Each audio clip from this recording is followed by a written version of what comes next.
Hola, ¿cómo están? Qué gusto nuevamente estar aquí con ustedes.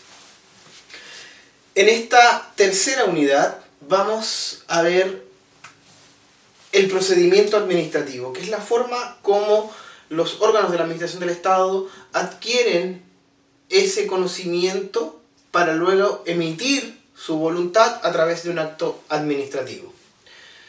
El procedimiento administrativo está regulado en la ley 19.880, que es la misma que ya hemos utilizado para comprender lo que es el acto administrativo.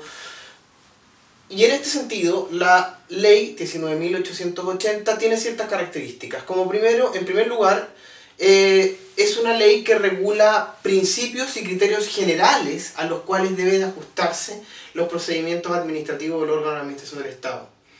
Es decir, son principios y criterios generales para que de esa manera se regulen de mejor manera o abarquen de un mejor sentido todas aquellas decisiones que no tienen precisamente una ley o una forma de actuación determinada por el legislador. Si no existe para una determinada situación un procedimiento o una forma de actuación entregada por una potestad, es esta ley a la cual deben recurrir los órganos de la administración del Estado para los efectos de extraer de esos principios y de ajustar sus decisiones de mejor manera a los principios que contempla esta ley. Por eso es una ley general que contempla y que regula generalmente de orden, más bien son principios. Son principios y criterios generales de actuación. Segunda característica, es una ley de aplicación supletoria. Es decir, va a regir solo a falta de un procedimiento especial que regule algún tipo de procedimiento para adoptar alguna decisión, y en este caso es utilizada también en el silencio de un procedimiento reglado, como por ejemplo el reclamo de ilegalidad en contra de los actos municipales o de los gobiernos regionales. O sea, actúa siempre además de forma supletoria cuando las leyes específicas no determinen un procedimiento, o bien cuando lo determinen, pero existan ciertos silencios ¿ya? En esa ley. Y en tercer lugar, como tercera característica, aborda distintas materias administrativas. Ya vimos toda la segunda unidad que abordaba todo lo que era acto administrativo, pero además aborda el procedimiento administrativo, identifica a quienes van a ser interesados en un procedimiento administrativo, fija plazos máximos a los cuales debe someterse a un procedimiento administrativo o las actuaciones en general de la administración del Estado. Se pronuncia sobre el silencio negativo y el silencio positivo, que ya lo vimos cuando tratamos manifestación de voluntad de la administración del Estado, en esta supuesta manifestación de voluntad presunta que podría existir. Regula también publicaciones, regula también el sistema recursivo, es decir, todos aquellos mecanismos de impugnación que tiene un acto administrativo, pero dentro de la administración del Estado, porque como ustedes ya saben, por ese principio de impugnación, no solamente se pueden impugnar los actos administrativos dentro de la propia administración, sino que también en órganos externos, o Contraloría General de la República, o también los tribunales o la tutela judicial efectiva, como ustedes cuando les tocó ver o a realizar el trabajo en ese recurso de protección que vimos en contra de una municipalidad, por el cual se empieza a controlar también los actos de la administración del Estado. Sin perjuicio de eso, para lo que nos interesa de esta ley de procedimientos, también regula los recursos. Aquellos recursos que se van, o mecanismos de impugnación, que se van a utilizar dentro de la propia administración del Estado. Bien, ¿cuál es el ámbito de aplicación que tiene esta ley? Estos procedimientos, ¿a quiénes se van a aplicar? De conformidad lo dispone el artículo 2 de la ley 19.880, se aplica a los ministerios, se aplicará a las intendencias, a las gobernaciones, a los servicios públicos creados para el cumplimiento de la función administrativa. De la misma manera también se va a utilizar ciertos procedimientos para la Contraloría General de la República, así lo dice expresamente el artículo 2, las Fuerzas Armadas de Orden y Seguridad, los gobiernos regionales, y también este procedimiento se aplicará a las municipalidades. Se excluyen aquellas, queda claro entonces que que no se aplica a las empresas públicas. Aquí estas se excluyen. El resto, todas las que individualizan el sistema orgánico del artículo 2. ¿Cuáles son los principios sobre los cuales se fundamenta la ley de procedimientos administrativos? Es importantísimo que ustedes profundicen en las separatas que yo les envié cada uno de estos principios, que aquí solamente los vamos a enunciar y a citar de manera general. El primero, el principio de escrituración. Todo procedimiento deberá constar en un expediente escrito o electrónico. El principio de escrituración en un procedimiento administrativo, recordemos que también es esencial para la dictación de un acto administrativo. Segundo principio, el de gratuidad. Es decir, todos los actos y el procedimiento que realiza la administración del Estado son gratis para los particulares, salvo excepcionalmente cuando una disposición legal señale o contemple lo contrario. Como por ejemplo cuando ustedes van a hacer dentro de las primeras cosas que ustedes se van a enfrentar cuando sean abogados, es hacer posesiones efectivas. Las posesiones efectivas intestadas se tramitan ante el Servicio de Registro Civil e Identificación. En este caso, el Servicio de Registro Civil e Identificación les va a solicitar el pago de una tasa, pero ese pago por esa tasa está determinado por ley. Si no estuviese determinado por ley, ese servicio no podría exigirles ningún cobro. Principio de gratuidad. Tercer principio, el principio de celeridad. Este principio, indica que el procedimiento debe impulsarse de oficio en todos sus trámites por la administración del Estado y deben hacerse expeditos, de manera que se remueva todo obstáculo que puede afectar a su pronta y debida decisión. Principio de celeridad, de la forma más rápida posible. Cuarto principio, principio de economía procedimental. La administración debe responder a la máxima economía de medios con eficiencia y eficacia y evitar todo trámite dilatorio.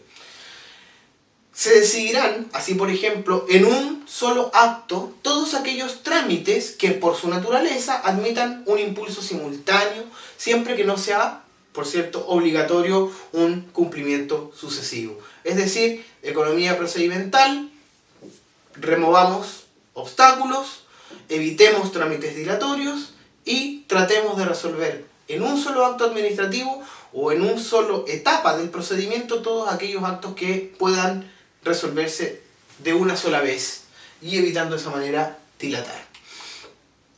Luego encontramos el principio de contradictoriedad. El principio de contradictoriedad nos implica que todos los interesados en un procedimiento o en la decisión que se vaya a adoptar podrán en cualquier momento del procedimiento aducir alegaciones, aportar documentos o elementos de juicio o de prueba. Otro principio es el principio de imparcialidad. Este principio, por cierto, la administración debe actuar con objetividad y respetar el principio de probidad administrativa. Tanto aquellos funcionarios como la propia administración del Estado debe ser imparcial al momento de tomar una decisión para ese bien común que es en definitiva lo que se persigue. Otro principio es el principio de abstención. Este principio rige más bien a los funcionarios que deberán participar en un procedimiento administrativo.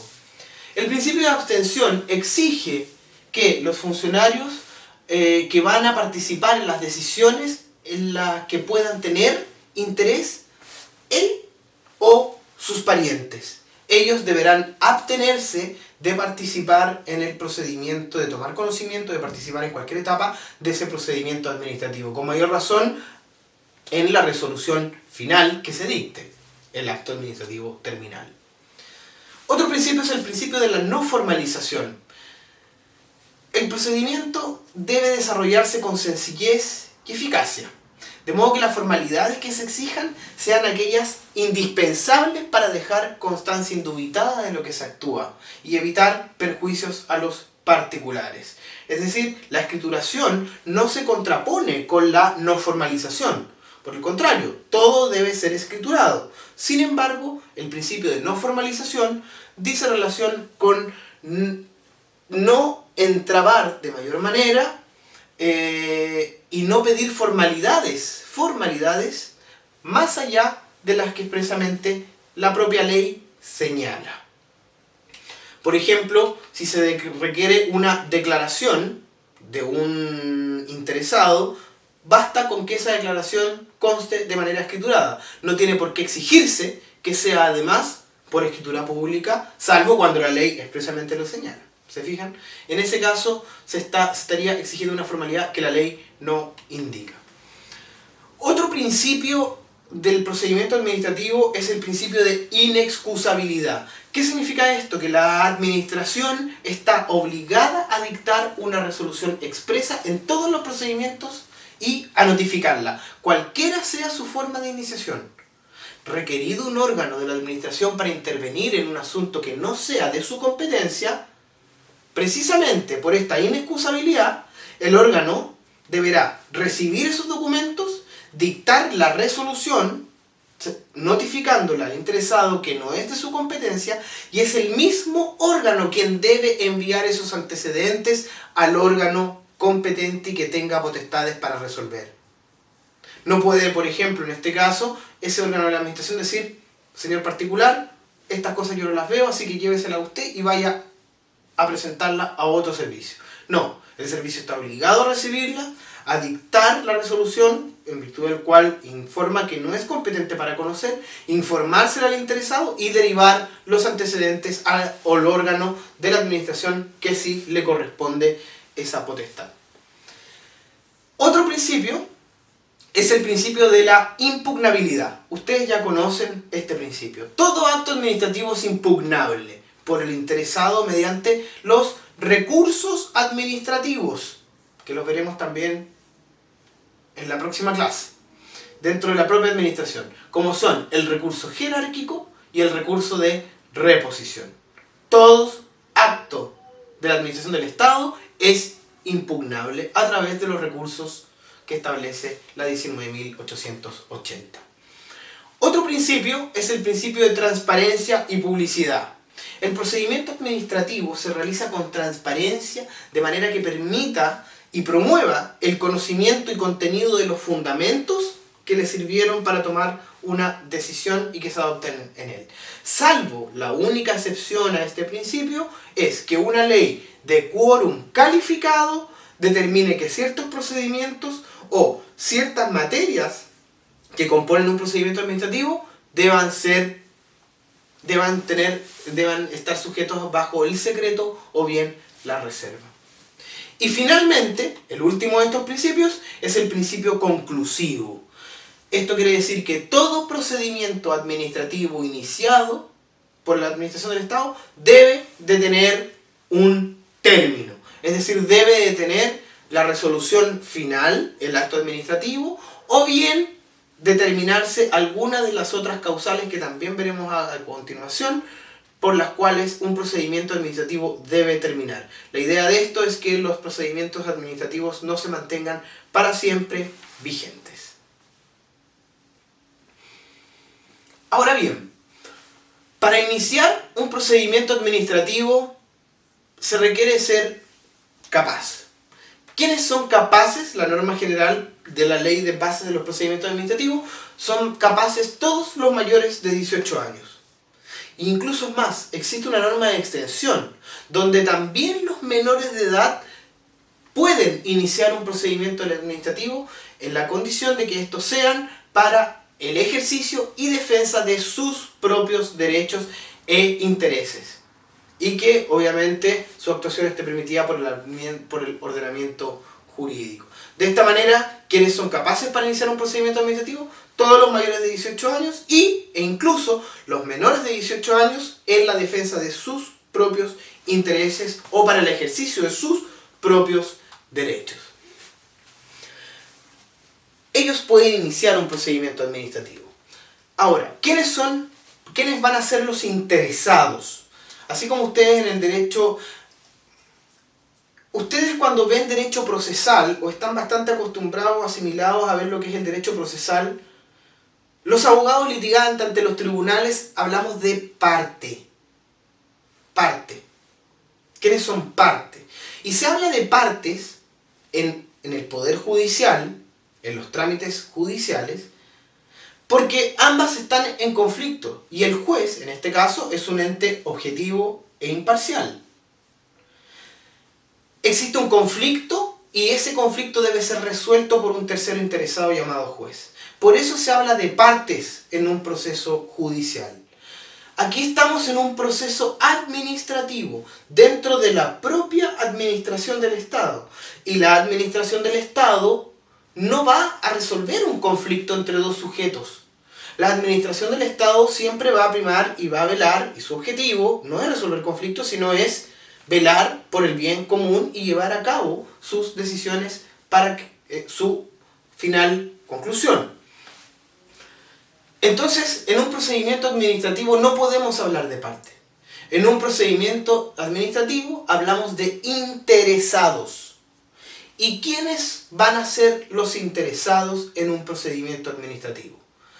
Se considerarán interesados, en primer lugar, los que lo promuevan como titulares de derechos o intereses individuales o colectivos, como por ejemplo una ONG, las juntas de vecinos, las asociaciones de ciudadanos, por ejemplo la ley 20.500, etc.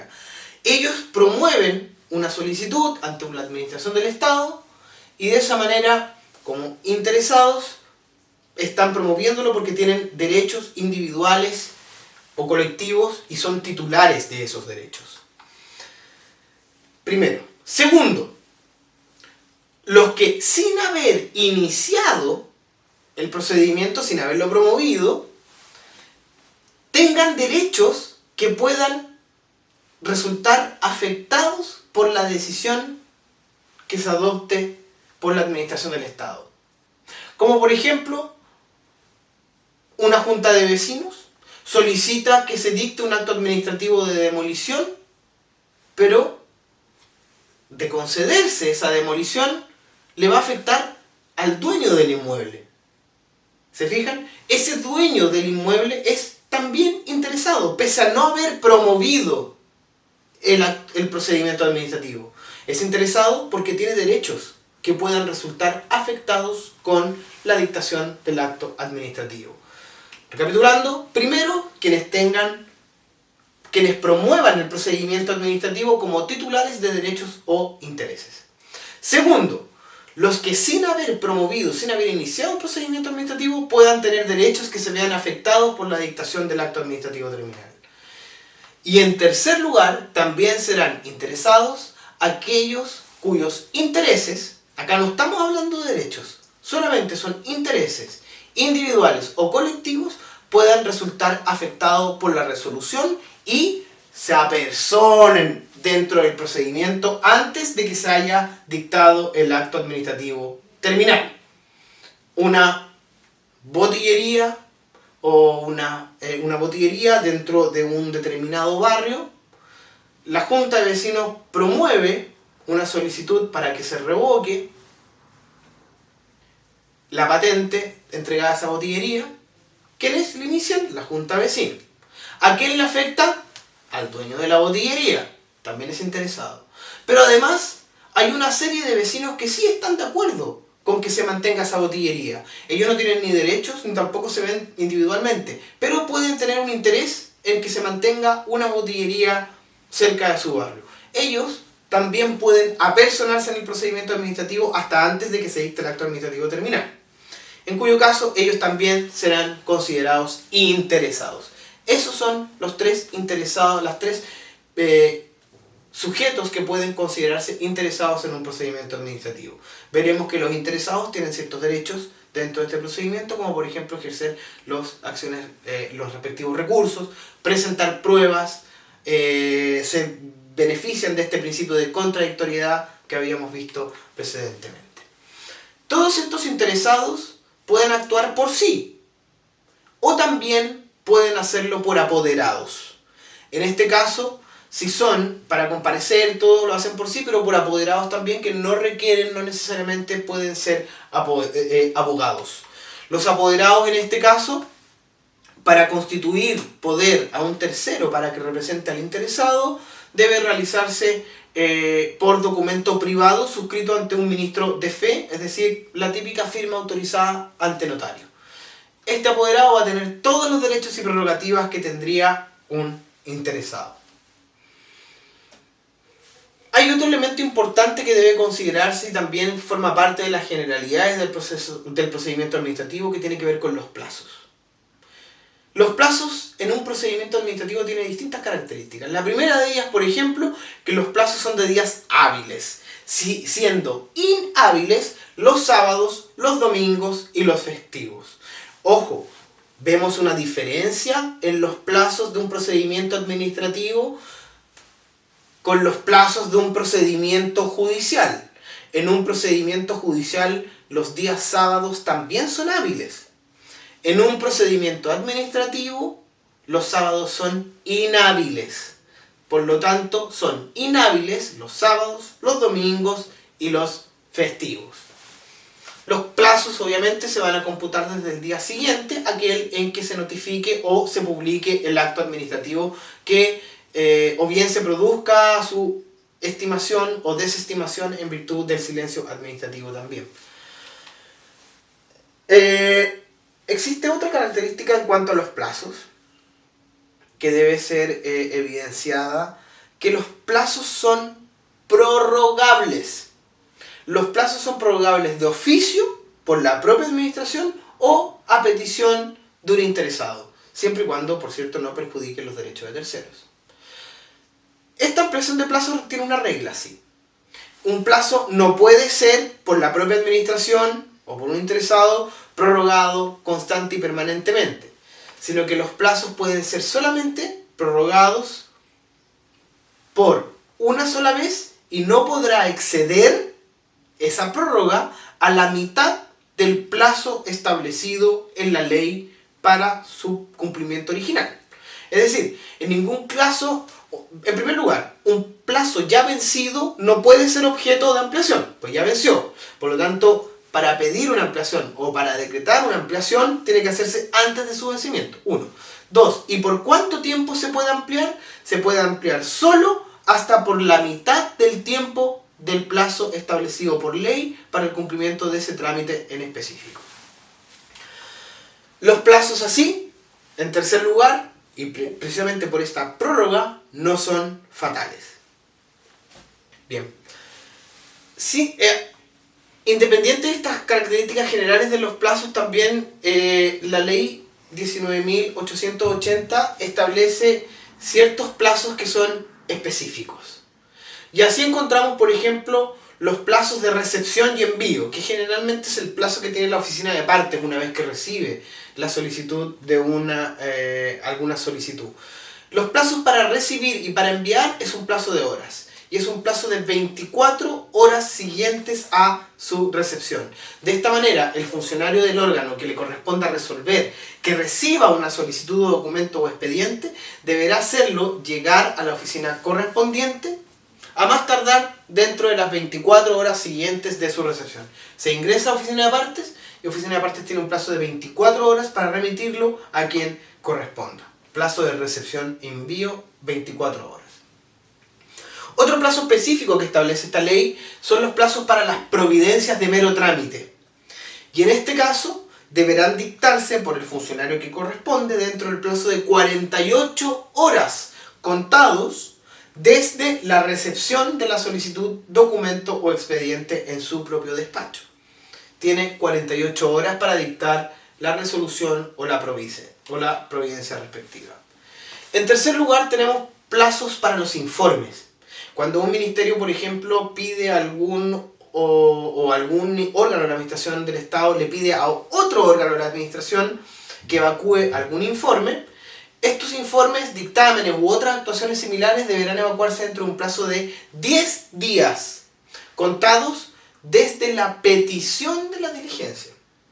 Plazo de 10 días. También encontramos un plazo para las decisiones definitivas, para dictar el acto administrativo terminal. Y en este caso, las decisiones definitivas deberán expedirse dentro del plazo de 20 20 días siguientes a que el procedimiento que se cuentan desde el momento en que el procedimiento quede en estado ya de resolverse. Es decir, el procedimiento ya está completamente afinado, están todos los antecedentes, llega el momento de dictar el acto administrativo y desde que está completamente terminado el procedimiento administrativo, cerrado ya todo ese proceso, el órgano competente, la autoridad competente, tiene un plazo de 20 días hábiles, como sabemos, para dictar el acto administrativo terminal. Sabemos que estos actos también son prorrogables, pero hasta por la mitad del tiempo, es decir, no podría prorrogarse por más allá de 10 días, que es la mitad del tiempo de esos 20 que establece la ley. Y finalmente, y este es el más interesante, la ley de procedimientos administrativos establece que el plazo máximo de duración de un procedimiento administrativo no podrá exceder de 6 meses desde su iniciación hasta la fecha en que se emita la decisión final, salvo caso fortuito o fuerza mayor. 6 meses es el plazo máximo que puede durar un procedimiento administrativo. La ley de procedimientos administrativos, además de señalar los principios básicos y generales que ya los vimos, de determinar quiénes son los interesados, y además también de hacer referencia a los plazos en materia general y específica en algunos casos, también regula las distintas etapas que va a tener un procedimiento administrativo. Y vamos a encontrar 3 etapas: la etapa de iniciación, la etapa de instrucción y la etapa de finalización. La etapa de iniciación, que es la primera de ellas, está destinada fundamentalmente a informar al interesado acerca de los requisitos técnicos o jurídicos de su solicitud, o bien para que acompañe los antecedentes que se requieren. Esta está regulada entre los artículos 28 al artículo 33 de la ley 19.880. Esta etapa de iniciación puede iniciarse de oficio por la propia administración o a requerimiento de interesado. En primer lugar, debemos señalar que la regla general es que el procedimiento administrativo se inicie a requerimiento de algún interesado, y excepcionalmente se iniciará de oficio por la propia administración. ¿Y por qué excepcionalmente? Porque para que la propia administración actúe de oficio se requiere de una ley expresa que le entregue la potestad de accionar de oficio. Entonces, la regla general, en este sentido, en general sería a solicitud de interesado y excepcionalmente de oficio. Ahora, el inicio de oficio significa iniciar por propia iniciativa del órgano de administración del Estado, o bien de su superior jerárquico o de los otros órganos de la administración. Por lo tanto, encontramos 3 formas de iniciación de oficio. Primero, inicio a propia iniciativa, cuando el propio órgano de la administración del Estado toma conocimiento de un hecho, tiene potestades por ley para iniciar los oficios, percibe una necesidad de la comunidad y comienza en consecuencia a actuar conforme la ley le señala. Inicio de oficio por el propio órgano. Una segunda forma de iniciar de oficio es a consecuencia de una orden del superior jerárquico, cuando el superior jerárquico de aquel que debe instruir el procedimiento toma conocimiento de algún medio y le ordena al inferior que instruya ese procedimiento administrativo respectivo. En tercer lugar, otra forma de iniciar de oficio es a petición de otros órganos de la administración del Estado, distintos, del que sea obviamente originalmente llamado a conocer de un procedimiento administrativo. Como por ejemplo, cuando se le pide un órgano de la administración del Estado, le pide un oficio, por ejemplo, para constituir una subvención de riego a pequeños agricultores. Estos pequeños agricultores están inscritos en el Ministerio en el Ministerio de Agricultura. El Ministerio de Agricultura, para conceder esa subvención y para determinar que sea un pequeño agricultor, deberá oficiar también previamente al Ministerio de Desarrollo Social, eventualmente para los efectos de determinar si ese pequeño agricultor requiere o no requiere de esa específica subvención atendida a las características o las cualidades socioeconómicas que pueda tener ese agricultor. Y así, ¿qué hace el Ministerio? Oficia a este otro ministerio y por lo tanto para este segundo ministerio que ha sido oficiado, inicia este procedimiento administrativo a solicitud de otro órgano de la administración del Estado. Esto básicamente se relaciona mucho también con los actos administrativos complejos. ¿Recuerdan ustedes que eran aquellos en los cuales funcionaban 2 o más órganos de la administración del Estado para la emisión de un acto administrativo terminal? Dentro de estas formas de inicio de oficio también encontramos la denuncia. La denuncia es una forma de inicio, si un particular denuncia un hecho, por ejemplo, un restaurante está sirviendo mayonesa en mal estado o alguien se intoxicó en un restaurante y el Ceremi de Salud recibe esta denuncia, eso no es que sea un particular quien está iniciando el procedimiento administrativo en la Ceremi, sino que la Ceremi lo está iniciando de oficio, porque la denuncia, el particular que está realizando la denuncia, no tiene la intención de ser interviniente. No hace una solicitud formal, puede incluso ni siquiera indicar su nombre. Por eso la denuncia se entiende que es una forma de inicio también de oficio. Una segunda forma de iniciación, ya vimos de oficio, es a requerimiento de interesado. La ley dice que cuando se inicia un procedimiento administrativo a requerimiento de interesado, esta solicitud debe reunir requisitos. El primero de ellos debe señalar el nombre y apellido del interesado, y en su caso del apoderado, ¿no es cierto? Así también como la forma en que se realizarán las notificaciones. Segundo, deben expresarse los hechos, las razones y las peticiones en que consiste esa solicitud. Tercero, el lugar y la fecha de su presentación. Es importante el lugar y la fecha porque recordemos que todas las presentaciones están sujetas a un cumplimiento de determinados plazos. En cuarto lugar, la firma del solicitante. Y finalmente, el órgano a quien está dirigido.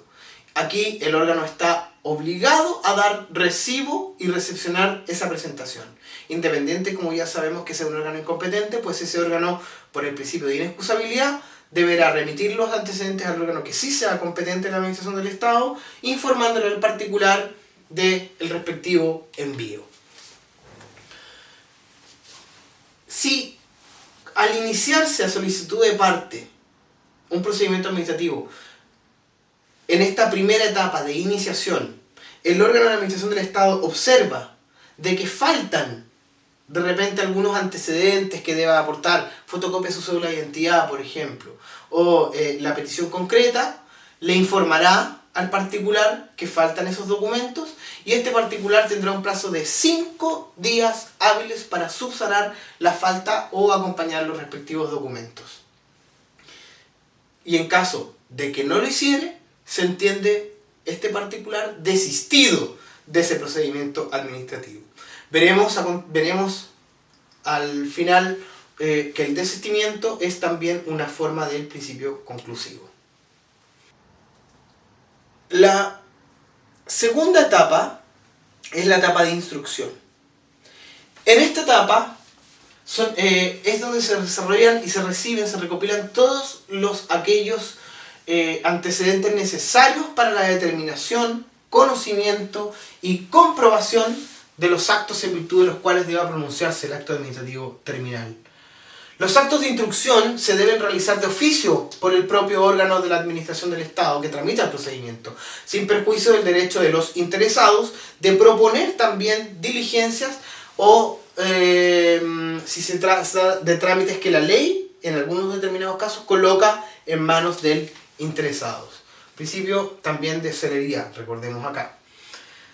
En esta etapa de instrucción es donde se recibe la prueba. donde finalmente se va a analizar todos esos antecedentes, se va a probar si efectivamente los hechos son verídicos, requieren de una protección de la administración del Estado o que la administración del Estado ejecute esa acción. Es donde se motiva finalmente, donde se reúnen todos estos antecedentes necesarios para que la administración tome finalmente la decisión terminal.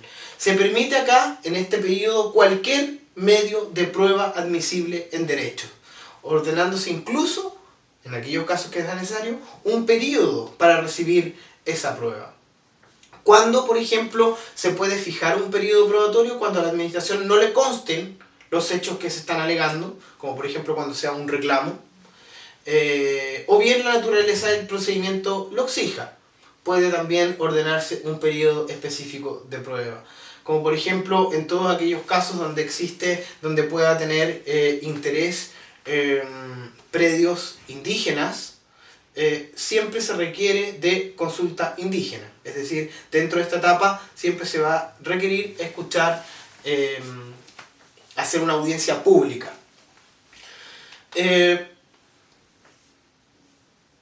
La importancia que tiene este periodo de prueba es que este periodo de prueba, que cuando la administración lo determine no puede ser inferior a 10 días ni máximo a 30 días, es porque es en esta prueba el acto administrativo terminal que se dicte finalmente debe ser coherente y proporcional con lo que se verificó en este periodo de prueba.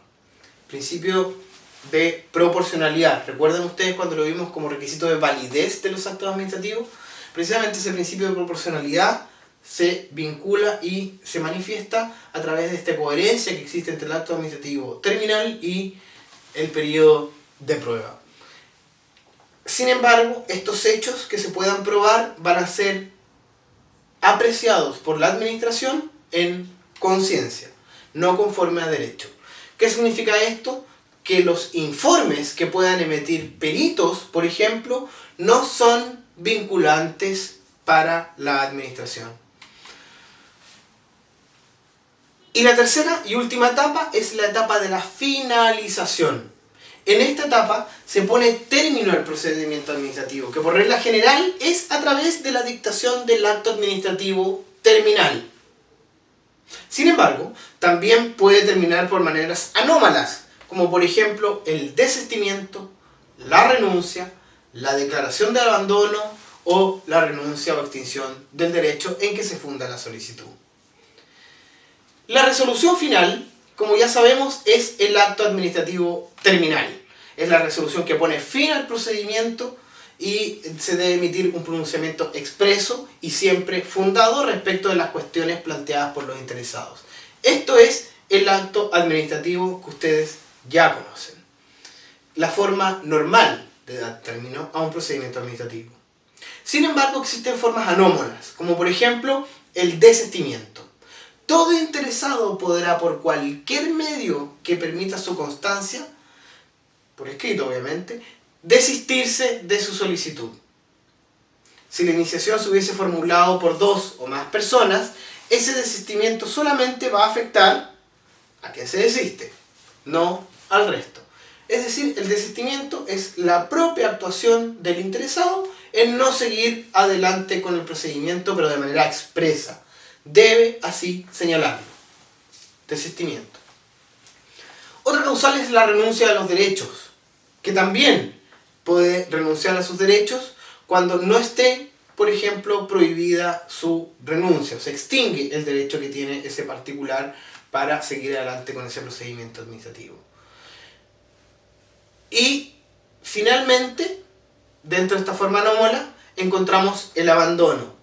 El abandono es también una especie de sanción por la inactividad del particular o de un interesado que produzca la paralización del procedimiento por más de 30 días. En este caso, si bien es cierto que la propia administración es la que debe actuar de oficio por regla general y por en virtud de la aplicación de los principios de celeridad, de economía procedimental, existen ciertos actos dentro de los procedimientos administrativos particulares o especiales donde la ley coloca en manos del particular acompañar o incorporar ciertos antecedentes o ciertos oficios. Es lógico, si se va a pedir, por ejemplo, ustedes ya vieron el ejemplo de la municipalidad que malamente invalida un permiso, da un jardín infantil, a un permiso provisorio, a una patente provisoria. En este caso, esa jardín infantil lo que debe hacer, además de incorporar la solicitud para una patente provisoria, si dentro del jardín infantil se va a entregar alimentos a los niños, debe además de incorporar, y esto porque la ley expresamente así lo señala, un certificado del Ceremi de Salud que autorice repartir o entregar alimentos a esos menores. En este caso vemos que es la propia ley la que está colocando en manos de un particular el aportar esos antecedentes. Si un particular no aporta esos antecedentes, la administración le informará que debe aportarlos porque ya, como no lo ha hecho, el procedimiento se ha paralizado por un plazo de 30 días. Si ya se ha paralizado por 30 días, la administración le comunica al interesado: debe aportarme esos antecedentes para seguir adelante con su tramitación. Y si el interesado no aporta esos antecedentes después de 7 días desde que es notificado, es un procedimiento, todo esto, el del abandono, la administración podrá declarar abandonado ese procedimiento y por lo tanto también así darle término. En consecuencia, ¿cuáles son los requisitos para que opere el abandono del procedimiento administrativo? Primero, cuando existe una inactividad del procedimiento que sea imputable al interesado. Es decir, que la inactividad se produzca por inactividad del interesado. Segundo, que esa inactividad sea superior a 30 días. Tercero, que la administración le comunique al interesado que han pasado más de 30 días por su inactividad. Y en cuarto lugar, que después de esa comunicación transcurran otros 7 días más en que el interesado tampoco haya aportado esos antecedentes. De esta manera se declarará abandonado el procedimiento. ¿Hay una excepción? Por cierto que sí. Excepcionalmente no podrá declararse al abandono de un procedimiento cuando las cuestiones suscitadas afecten al interés general o bien fuera necesario continuarlo por requerirlo así o para el esclarecimiento de los hechos o precisamente para el cumplimiento de los fines que tiene el propio órgano de la administración del Estado.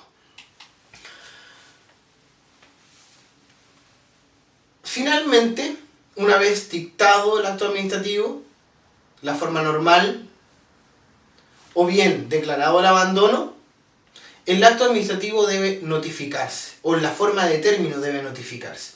¿Y cómo es la notificación del acto administrativo? Los actos administrativos que produzcan efectos individuales deben ser notificados, señalando el contenido íntegro de lo resuelto a aquellas partes que resulten interesadas en el procedimiento, a los intervinientes. En este caso, los plazos para notificar, la ley señala que las notificaciones deben practicarse a más tardar en los 5 días siguientes a aquel en que ha quedado totalmente tramitado el acto administrativo.